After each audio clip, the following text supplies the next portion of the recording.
Yeah, I chose to serve really because my father served before me. He was at 82nd Airborne, and when I was growing up, we used to watch tons of videos together about the military and about what it meant to serve, and so I knew that was something I wanted to do. I wanted to follow in his footsteps. But I didn't know I wanted to be a Ranger. Once I got my mother on board with the idea of me serving, first thing she said is, okay, you can go in for 2 years. And I was like, okay, well, 2 years, I'll see what I can do. So the first contract I had was a 2-year mechanic working in the motor pool. And I thought that was kind of cool because I used to have a big truck and I used to work on it through high school.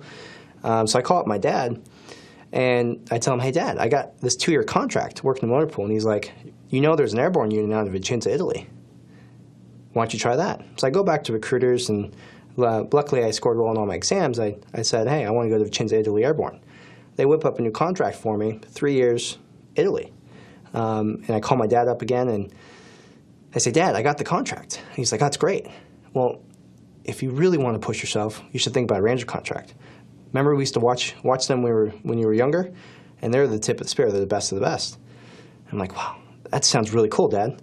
I'm gonna go look at that one. So I go back to the recruiters again, and I say, hey, I want to look at a Ranger contract. Turns out they threw the whole kitchen sink within this contract because the recruiters love that type of contract. If you don't pass any of the schools along the way, you're considered at the needs of the Army at that point. So I turned down a Vicenza, Italy contract for a Ranger contract, but I wouldn't change it for the world. It was the best experience of my life.